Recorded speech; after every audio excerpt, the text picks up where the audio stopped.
Eles disseram que seria apenas mais um julgamento de celebridade. Disseram que seria mais um escândalo sexual abafado por acordos milionários. Disseram, mas erraram.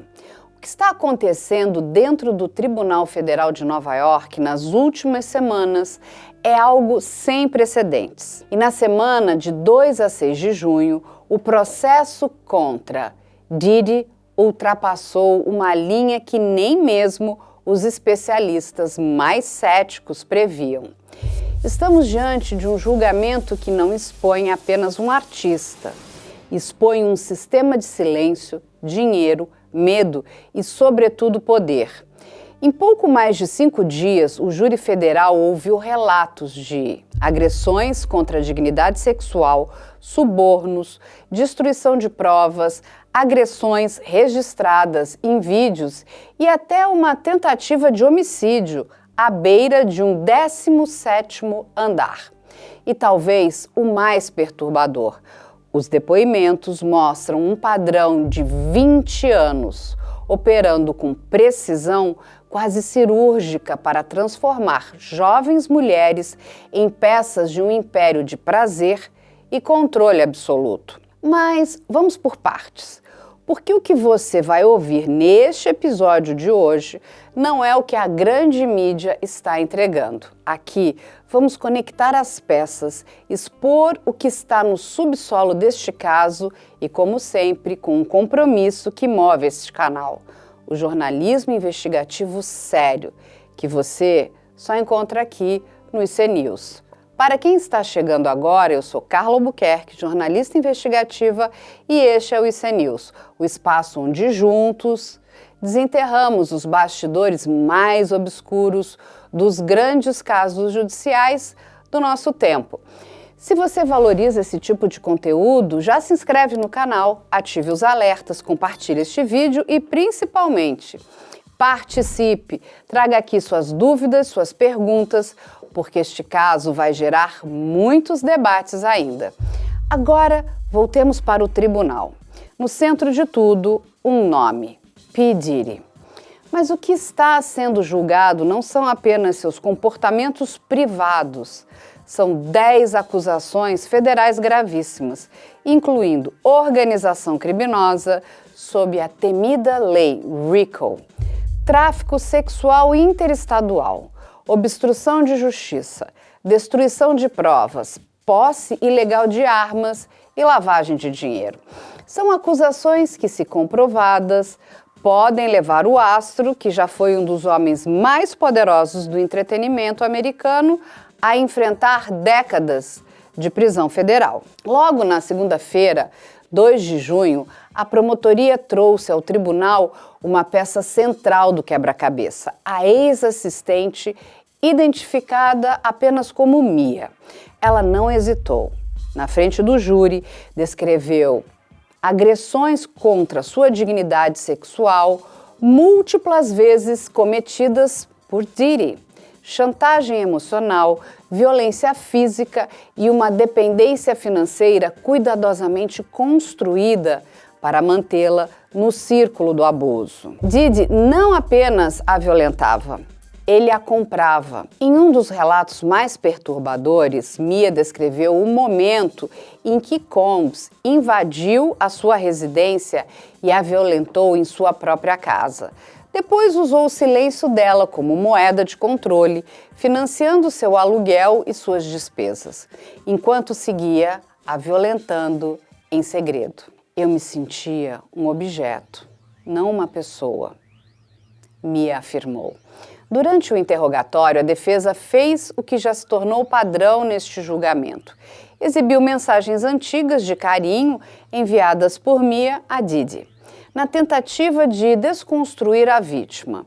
Mas Mia se manteve firme. Não foi invenção. As mensagens eram apenas mais um capítulo do ciclo de dominação. Mas a promotoria estava apenas começando. No mesmo dia, outra testemunha trouxe um componente técnico e quase banal, mais explosivo. Sylvia Oken, funcionária do Beverly Hills Hotel, apresentou registros de estadia de Diddy que incluíam taxas de $500 por danos de óleo no quarto. Óleo? Exatamente. Essas taxas corroboravam as descrições dos infames freak-off, essas festas sexuais organizadas por Combs, com grandes quantidades de óleo corporal, drogas, sexo filmado e múltiplas pessoas coagidas. Não era uma festa entre adultos consensuais, era uma estrutura operacional. Aliás, essa palavra, estrutura, será central em tudo o que vamos mostrar ao longo deste programa.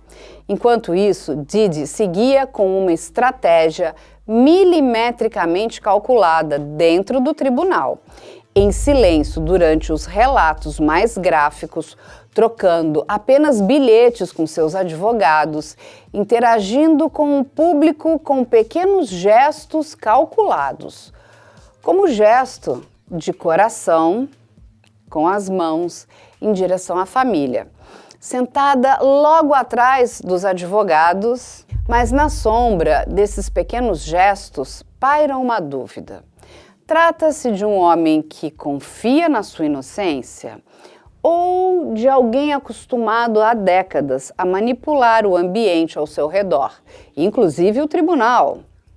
E ainda era apenas o início da semana. Vamos entrar agora nos dias seguintes, quando surgem as gravações secretas do hotel, subornos milionários pagos em sacolas de dinheiro vivo, uma jovem pendurada da sacada de um 17º andar e uma ex-namorada implorando para escapar de maratonas sexuais de 30 horas. A pergunta que paira neste tribunal não é mais se houve abuso. A pergunta que se insinua a cada depoimento é outra. Quem mais participou, sabia ou foi conivente com esse sistema? As próximas revelações são ainda mais perturbadoras. O segundo dia daquela semana pesada começou com o que muitos já chamam de um divisor de águas nesse julgamento. As imagens, pela primeira vez, o júri teve acesso direto ao que até então era mantido em segredo absoluto. E o que essas imagens mostraram? Violência nua e crua. Tudo começou em 2016, no Hotel Intercontinental de Los Angeles. É neste hotel de luxo que, segundo a acusação, uma das agressões mais brutais de Diddy contra Cassie Ventura foi cuidadosamente apagada dos registros. Ou, ao menos, tentou-se apagar. No centro dessa tentativa de ocultação aparece Ed Garcia, ex-funcionário do próprio hotel. Ele subiu ao banco das testemunhas e quebrou o pacto de silêncio. Garcia relatou com detalhes cirúrgicos como foi abordado por Diddy logo após o episódio. O artista, em pessoa, o procurou exigindo acesso aos registros de segurança. Fez a proposta. "Eu cuido de você", teria dito. O recado foi passado. O valor combinado para o sumiço do vídeo, $50 mil. Mas a transação foi ainda mais reveladora. No dia seguinte, Garcia viu seu chefe acessar a sala dos servidores, extrair o arquivo das câmeras e preparar o pendrive com o material. Quando entregou o vídeo a Diddy, o próprio artista retornou horas depois ao hotel. Trazia uma sacola marrom e um contador de dinheiro eletrônico. Em questão de minutos, $100 mil em espécie foram contados e entregues, o dobro do combinado. Não era só o preço pelo vídeo, era o preço pelo silêncio absoluto. Entramos agora em um dos capítulos mais perturbadores deste caso, a testemunha que quase morreu ao ser pendurada no alto de um prédio por Diddy. E o que a defesa está armando nos bastidores pode surpreender até os mais atentos. Se o que o júri já tinha ouvido era suficiente para abalar qualquer tribunal, o que viria a seguir levaria o julgamento de Diddy para um patamar ainda mais obscuro. A partir do dia 4 de junho, o tribunal ouviu uma nova voz e, com ela, um nível de horror foi desvelado. O nome dela, Brianna Bongolan, conhecida como Bana, ex-amiga íntima de Cassie Ventura, frequentadora habitual do círculo mais próximo de Diddy, por anos viveu o que a defesa tenta classificar como um ambiente festivo e consensual. Mas quando subiu ao banco das testemunhas, Brianna carregava nas palavras o peso de algo muito diferente. Tudo aconteceu em setembro de 2016, no apartamento de Cassie em Los Angeles. Brianna estava ali quando, de repente, Sean Combs entrou no local. Sem aviso, sem controle, e então o que parecia impensável aconteceu. Diddy a agarrou e a arrastou até a varanda. Estamos falando do 17º andar. Diddy, segundo ela, a segurou pelos tornozelos, a pendurou sobre o abismo e gritava: "Você sabe o que você fez?" Brianna afirma até hoje não saber do que estava sendo acusada naquele momento de puro terror. Foram 10, talvez 15 segundos suspensa no ar, enquanto o vento batia em seu rosto e o concreto parecia cada vez mais próximo. Depois a puxou de volta para o interior e a atirou violentamente contra os móveis da varanda. As imagens dos hematomas capturadas logo após o incidente foram exibidas ao júri. Brianna contou que até hoje sofre com pesadelos recorrentes, crises de pânico e paranoia. Sua voz tremeu enquanto descrevia as consequências psicológicas que carregava desde aquela noite. Mas a narrativa dela não parou na sacada. Em outro episódio, ainda em 2015, Brianna relatou que, após uma sessão de fotos de Cassie, Combs se aproximou, chegou perto de seu rosto e disse friamente: "Eu sou o diabo. Eu posso te matar." A acusação fez questão de destacar o padrão. Não eram explosões momentâneas de raiva. Eram demonstrações ritualísticas de poder absoluto. Combs não apenas batia. Ele queria que suas vítimas soubessem o quão pequeno era o espaço entre a vida e a morte nas mãos dele. A promotoria, ciente de que Brianna já havia movido um processo civil contra Combs e que teria imunidade judicial para depor, fez questão de expor tudo logo na abertura do depoimento. Era um movimento estratégico, anular qualquer ataque prévio à credibilidade da testemunha. Mas a defesa estava pronta. A advogada Nicole Westmoreland iniciou um dos contra-interrogatórios mais agressivos do julgamento. Até aquele momento, minuciosa, sistemática, explorou cada pequena contradição nos relatos de Brianna ao longo dos meses de investigação. Por que ela não chamou a polícia após o episódio da sacada? Por que continuou frequentando festas e eventos de Combs depois de ter sido quase morta? Porque em versões anteriores relatou estar fumando um cigarro e agora diz ter sido um baseado de maconha. Porque mesmo relatando medo, manteve proximidade com o círculo social do agressor. Brianna, visivelmente abalada, mas firme, em pontos centrais, respondeu: "Lá dentro eu sentia medo o tempo todo. Mesmo assim eu fui, porque todos ao redor dele tinham medo. Eu não sabia como sair." A defesa chegou a acusá-la de ter alinhado seu depoimento com Cassie Ventura para fortalecer a ação civil. Brianna negou categoricamente. O objetivo da defesa era claro: desconstruir não só o testemunho, mas principalmente a percepção de que existia um padrão inquestionável de terror sistemático. Mas, apesar do ataque técnico, a promotoria seguia ampliando o que chamava de trauma sexual sistemático e, para isso, começava a conectar Brianna com relatos de Cassie e, em breve, com a próxima testemunha que o tribunal ouviria, Jane, mais uma ex-namorada que descreveria abusos quase idênticos ocorridos anos depois em outro ciclo de domínio psicológico e sexual. Enquanto o tribunal absorvia o impacto desse depoimento, um silêncio denso pairava sobre a sala. Jurados, jornalistas, familiares e até alguns membros da equipe de defesa pareciam entender. O que antes poderia parecer um relacionamento disfuncional entre duas pessoas ia se revelando como algo muito mais arquitetado, um esquema.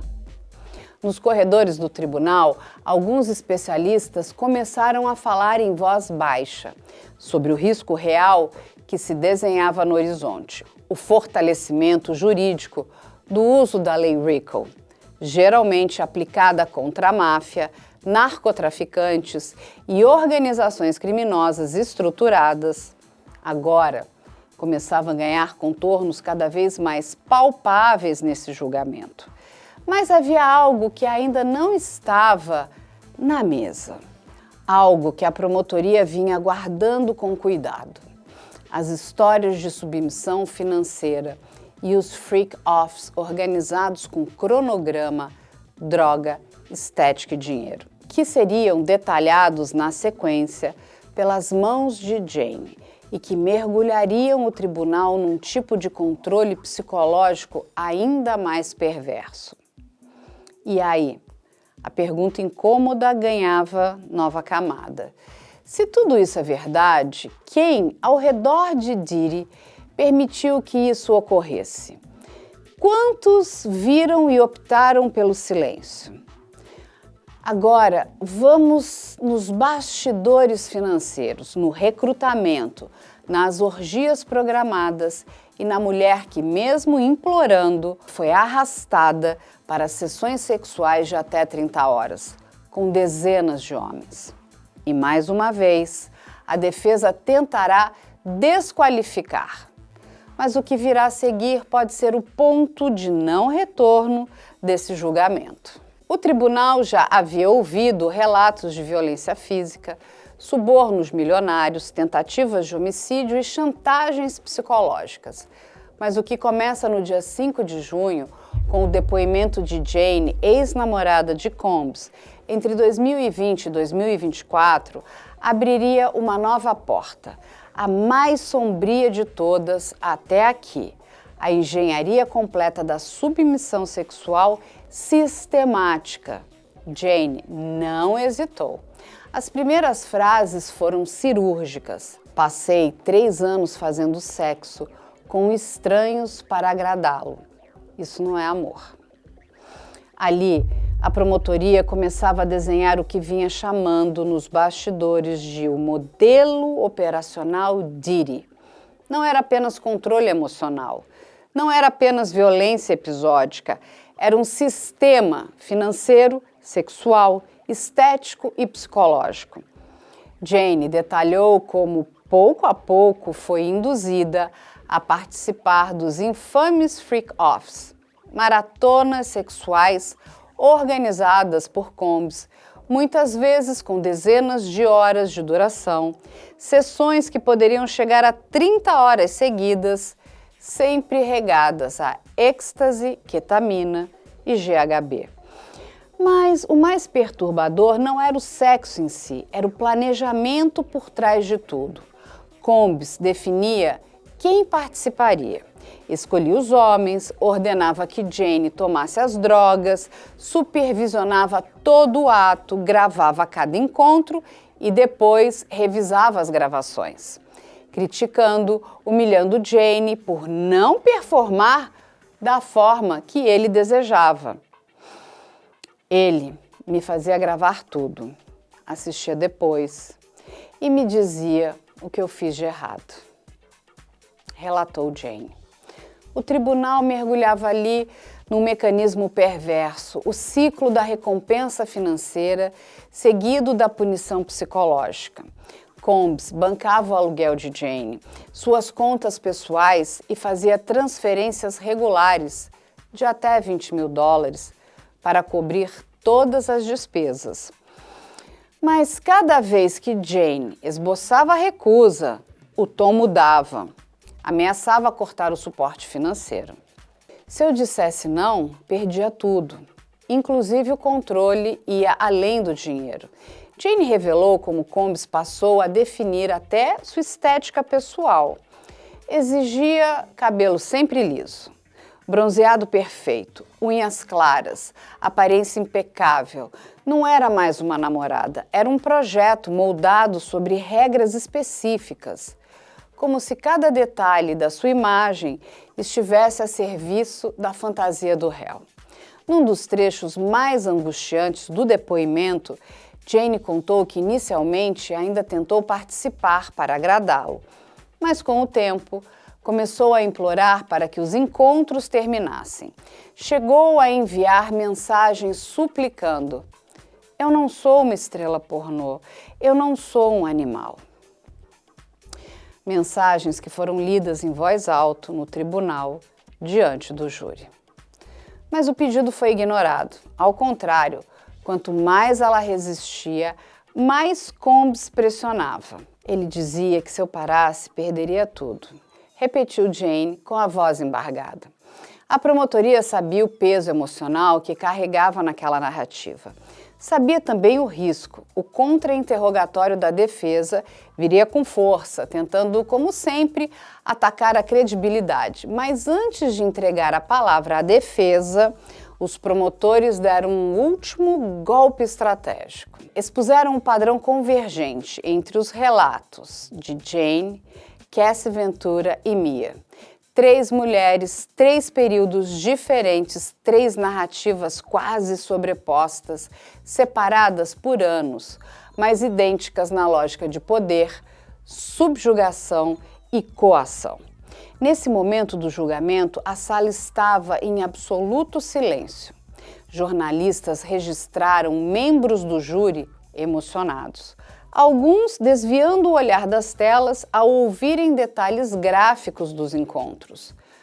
Mas o comportamento de Sean Combs, naquele momento, chamou a atenção. Enquanto Jane relatava as sessões intermináveis de abuso, Combs manteve os olhos fixos nela. Pouco antes do intervalo, em um gesto inesperado, gesticulou afirmativamente em direção ao júri, como se estivesse desafiando a narrativa da vítima.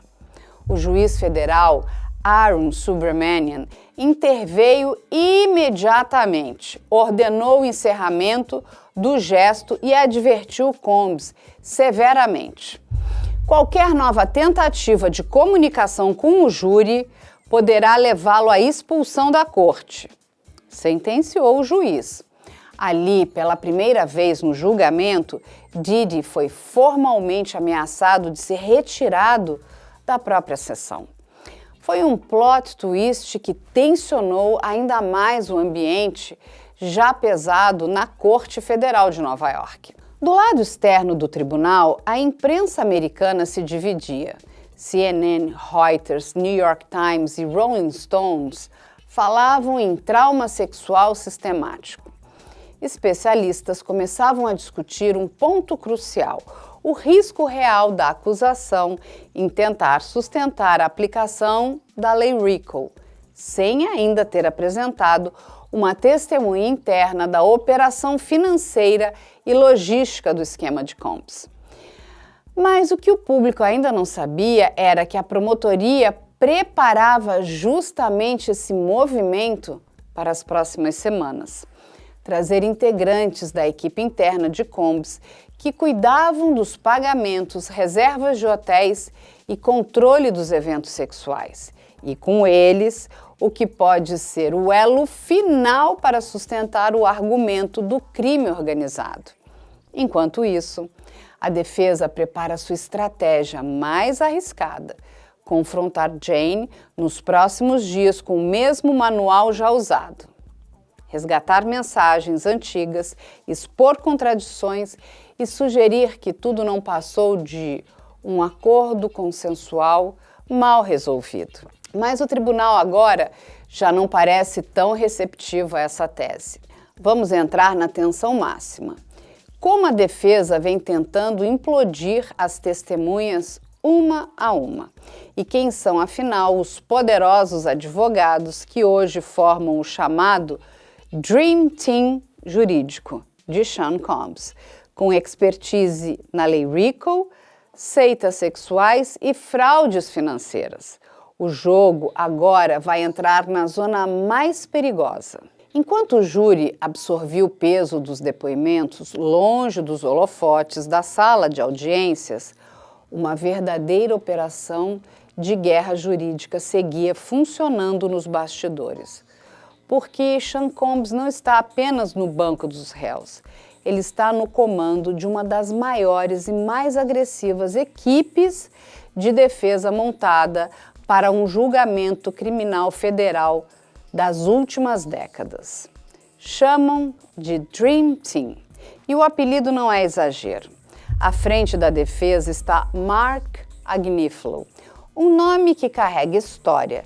Ex-promotor federal, agora transformado em defensor de réus altamente expostos. Agnifilo foi advogado de Keith Raniere, o líder do culto sexual NXIVM, hoje preso por tráfico sexual e conspiração. Antes disso, defendeu Martin Shkreli, o Pharma Bro, no famoso escândalo financeiro. Sua especialidade: casos onde o cliente já entra no tribunal com a opinião pública contra ele. E aqui, diante das acusações contra Diddy, Agnifilo parece seguir o mesmo roteiro de seus casos anteriores: desconstruir as testemunhas e provocar dúvidas no júri, mesmo diante de provas pesadas. Mas ele não está sozinho. Ao seu lado atua Tani Geragos, filha do lendário advogado Mark Geragos e especializada em escândalos de má conduta sexual. Foi Geragos quem conduziu os interrogatórios mais delicados de testemunhas, como Mia e Jane, tentando sempre cavar incoerências, mensagens ambíguas e contatos posteriores às agressões, elementos que, segundo a defesa, provam consentimento ou, no mínimo, ambiguidade emocional. E a defesa tem ainda um terceiro pilar técnico: Brian Steele, o advogado que vem se tornando um dos maiores especialistas em casos de uso da lei RICO na atualidade.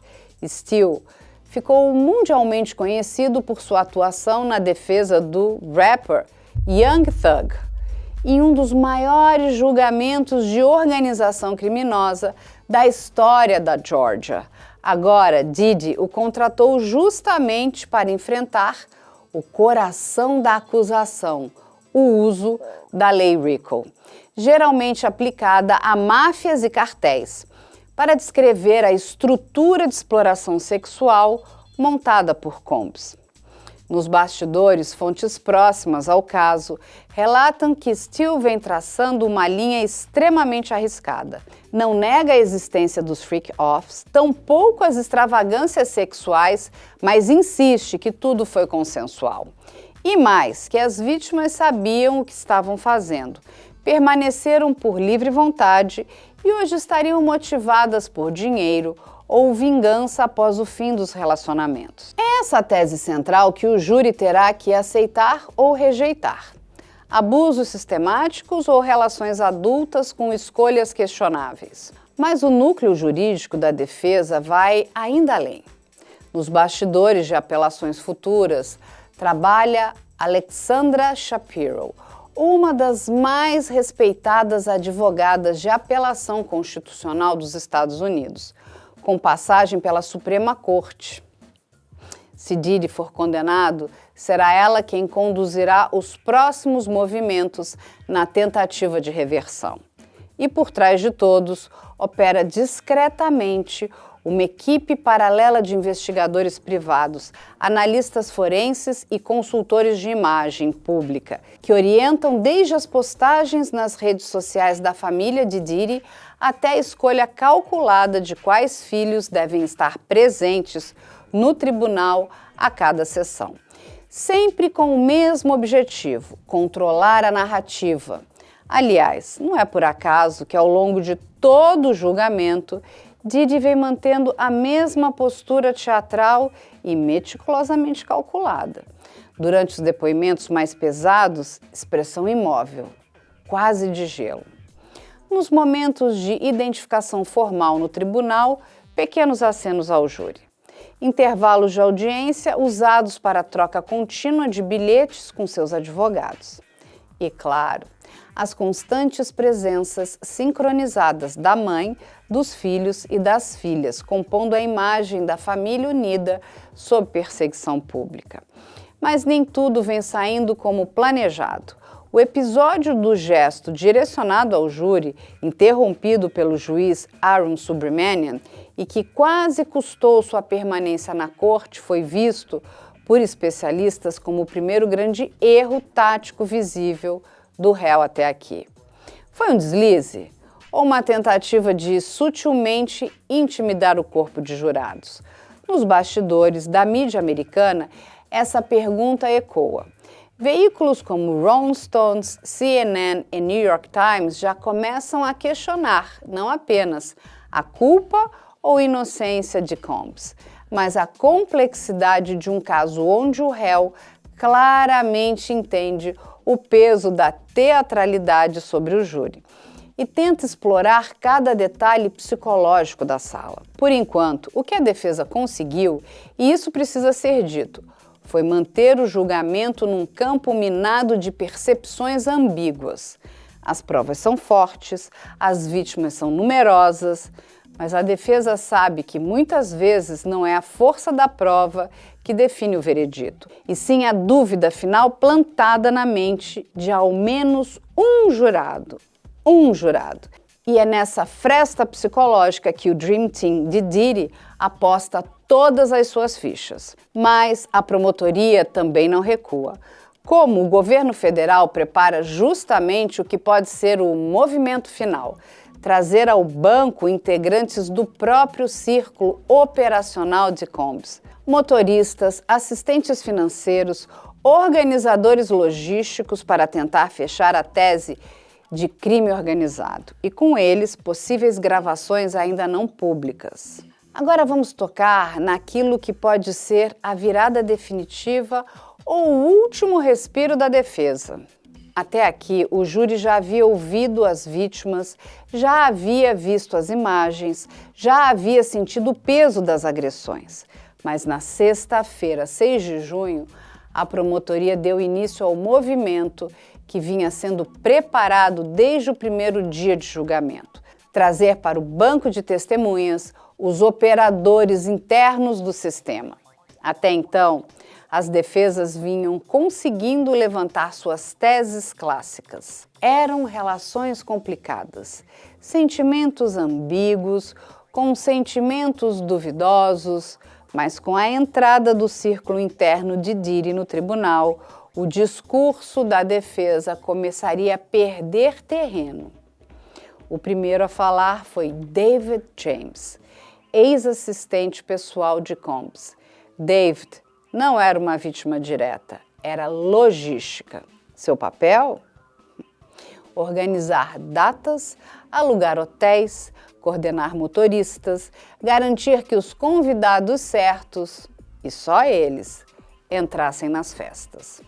Ele relatou como os freak-offs não eram festas improvisadas, eram programados com antecedência, em roteiros rígidos.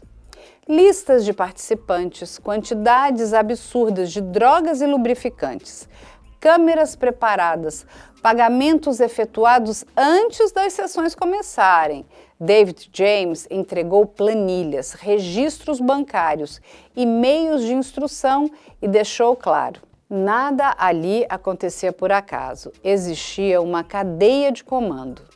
E ela começava e terminava em Sean Combs. Depois veio George Kaplan, outro ex-assistente de longa data de Combs. Kaplan confirmou algo que vinha pairando no ar: o suborno sistemático de funcionários e a destruição deliberada de provas. Nos treinavam para administrar o pânico. Quando algo vazava, o foco era resolver, com dinheiro, com acordos, com NDAs. Mas Kaplan trouxe um detalhe ainda mais perigoso para o réu: a existência de contratos de confidencialidade retroativos. Funcionários que, anos depois de já não trabalharem mais para Didi, eram procurados para assinarem acordos de silêncio em troca de novos pagamentos. Era como limpar os rastros que ainda podiam emergir. Esses contratos, agora nas mãos da promotoria, ajudavam a traçar não apenas um histórico de crimes, mas um esforço calculado e contínuo de obstrução judicial e destruição de provas. A promotoria não parou aí. Foi chamado o agente federal Joshua Croft, especialista em forense digital do HSI, Homeland Security Investigations. Croft explicou ao júri como, nas apreensões realizadas no ano anterior, foram localizados múltiplos dispositivos eletrônicos de Didi com arquivos sensíveis, entre eles registros de transferências bancárias privadas, planilhas de pagamentos a escortes e terceiros e, principalmente, a descoberta de um pseudônimo oculto, Frank Black. Esse pseudônimo era utilizado por Combs em transações digitais e armazenamentos paralelos de arquivos íntimos, gravações de freak-offs e listas de convidados. Com esse material, a promotoria passou a desenhar não só um histórico de violência sexual, mas uma operação empresarial criminosa plenamente estruturada, exatamente a espinha dorsal da acusação sob a lei RICO. O golpe mais técnico, porém, viria ainda pelas mãos da perita audiovisual Frank Piazza, que já havia autenticado o vídeo da agressão contra Cassie. Piazza voltou ao tribunal, agora validando também as imagens gravadas clandestinamente pelo segurança Israel Flores e confirmou: não houve qualquer edição, corte ou manipulação. As imagens são íntegras e autênticas. Este detalhe técnico anulava uma das últimas cartadas que a defesa vinha alimentando nas audiências anteriores, sugerir que as provas visuais poderiam ter sido manipuladas para prejudicar Combs. Do lado da acusação, o quadro estava ficando cada vez mais sólido. Vítimas múltiplas, com relatos consistentes e complementares. Registros financeiros comprovando pagamentos e subornos. Funcionários internos expondo a logística operacional. Evidências forenses corroborando a autenticidade de arquivos digitais e audiovisuais. E um réu cercado, mas ainda sem demonstrar qualquer sinal de acordo ou recuo. Nos corredores da corte, juristas federais começaram a admitir: a promotoria conseguiu o que poucos conseguem em casos de celebridades. Trouxe para o tribunal não só o drama emocional, mas também a engenharia da máquina de abuso. Mas ainda restava um risco que pairava no ar e que a defesa vinha aguardando com paciência. Até aqui, tudo vinha sendo controlado pela acusação. Agora, com a apresentação dos operadores internos quase concluída, surgiria a dúvida inevitável: Sean Combs irá ou não depor?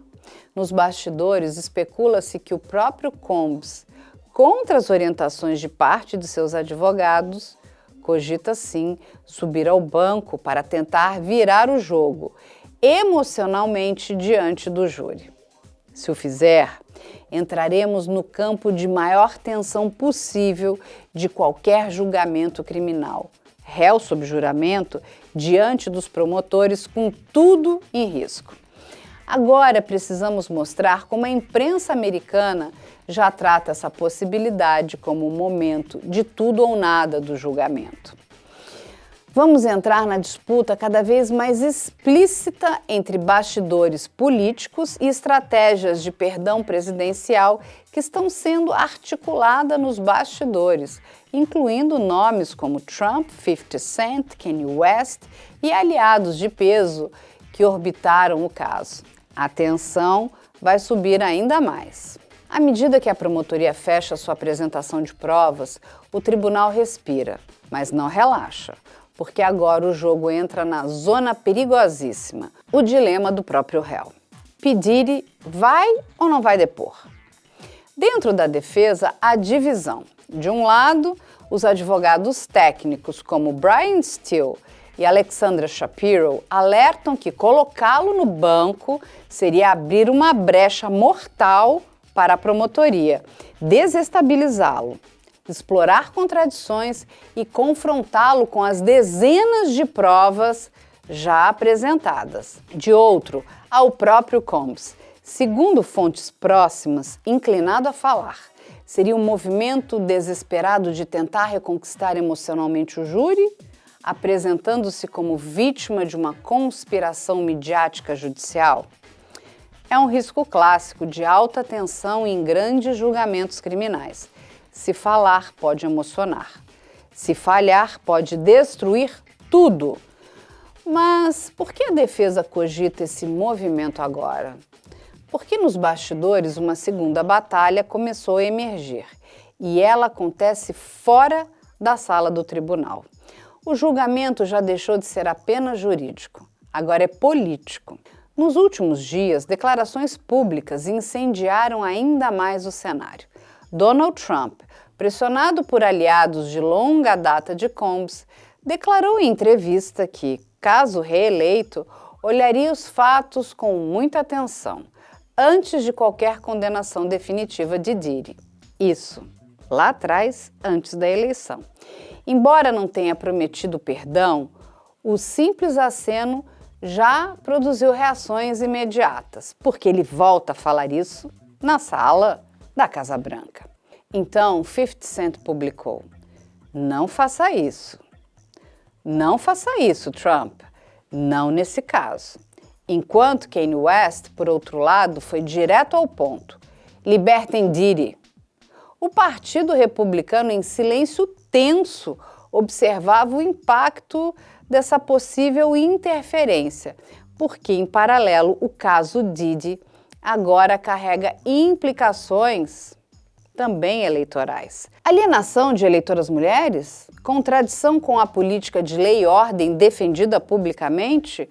Reforço do discurso democrata sobre impunidade dos poderosos? Mas há ainda um terceiro campo de pressão: o universo das celebridades. Nas últimas semanas, nomes como Jennifer Lopez, Usher e até Leonardo DiCaprio, todos citados de forma lateral em episódios do caso, vêm sendo procurados pela imprensa e mantêm silêncio absoluto. Essa cortina de silêncio alimenta ainda mais a atenção pública. Quem sabia? Quem viu? Quem preferiu não agir? Do lado jurídico, enquanto o tribunal entra na fase crítica, analistas federais enxergam dois grandes riscos na eventual decisão de Diddy depor. Risco 1. As provas irrefutáveis. Qualquer tentativa de negação direta colidiria com o vídeo da agressão de 2016, validado forensemente, os registros financeiros rastreados, os relatos técnicos dos ex-funcionários internos e as mensagens desesperadas das vítimas lidas em voz alta. Tentar desmentir tudo isso seria um jogo perigoso de negar o óbvio. Risco 2. a sutura psicológica das vítimas. A história de Cassie, Mia, Jane, Brianna e Carey Morgan construíram um fio narrativo tão coeso, temporalmente espaçado, mas estruturalmente idêntico, que contestar diretamente cada uma pode gerar o chamado efeito backlash. O que quer dizer? O júri pode ver não um homem se defendendo, mas um agressor tentando novamente desqualificar suas vítimas. Aliás, nos corredores jurídicos de Nova York, uma frase começou a circular entre os federais. O maior problema de Diddy não é o que as vítimas dizem, é o quanto as histórias coincidem. Neste ponto, há ainda um elemento psicológico que a defesa avalia com extremo cuidado. Se Diddy subir ao banco e demonstrar frieza, reforça a imagem de calculista. Se chorar ou tentar parecer vulnerável, corre o risco de ser visto como uma encenação. Em ambos os cenários, o perigo não está no que ele pretende dizer, mas sim em como o júri vai interpretar cada gesto, cada pausa, cada expressão involuntária. E não é apenas o tribunal que acompanha cada movimento. Nos bastidores, já há advogados criminais de Hollywood discutindo discretamente como outras figuras públicas envolvidas em casos parecidos, estudando a estratégia do caso Combs como um laboratório jurídico de sobrevivência para celebridades investigadas por crimes sexuais. Enquanto tudo isso acontece, dentro do tribunal, uma coisa permanece constante. Diddy mantém uma postura enigmática sempre envolvido na condução da defesa, trocando bilhetes e orientando seus advogados, mas agora visivelmente mais tenso. Precisamos falar na expectativa do desfecho. O que falta a promotoria apresentar? O que a defesa ainda guarda como último trunfo?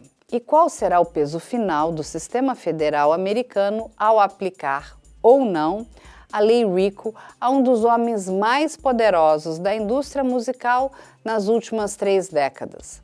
Estamos nos aproximando do ponto sem retorno. Bom, gente, chegamos ao fim de mais uma semana no Tribunal Federal de Nova York.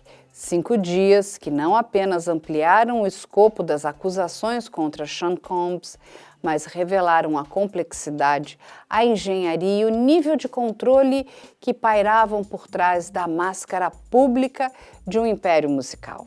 Vimos vítimas que perderam a voz por anos finalmente detalharem abusos com riqueza de detalhes. Testemunhas que um dia foram braços direitos logísticos do próprio réu, quebrando o silêncio. Peritos federais trazendo registros financeiros, arquivos digitais ocultos e provas técnicas que sustentam cada linha da acusação. Agora, o tribunal se aproxima do seu ponto mais delicado. A promotoria até aqui montou um quadro robusto e interligado. A defesa ainda firme aposta na dúvida plantada. E no centro, o maior dilema: Diddy vai ou não vai subir ao banco? Nos bastidores, promotores e advogados de defesa sabem que os próximos dias não decidirão apenas o futuro de Combs. Esse julgamento já entrou para a história jurídica dos Estados Unidos como um caso que testa até onde o sistema federal consegue ou não aplicar a Lei RICO em crimes sexuais cometidos sob o disfarce de poder e da fama. Enquanto o tribunal aguarda os próximos movimentos, deixo com vocês uma reflexão que atravessa séculos, dita por Montesquieu, e que parece escrita sob medida para o que estamos acompanhando aqui. A injustiça que se faz a um é a ameaça que se faz a todos. Porque, no fim, o que está em julgamento não é apenas o passado de Sean Combs, é o próprio limite do silêncio institucionalizado, é o próprio alcance da impunidade. Na próxima semana estaremos de volta com novas atualizações deste julgamento histórico. E, como sempre, deixo o convite, compartilhe esse episódio, ative os alertas, apoie o jornalismo investigativo sério e, principalmente, Deixe aqui as suas dúvidas, suas perguntas, suas análises, porque são elas que alimentam o debate sério que o IC News está construindo, episódio após episódio. Meu muito obrigada a todos vocês que nos acompanham até aqui. Nos vemos na próxima semana e o que vem por aí, posso garantir, ainda vai surpreender muita gente.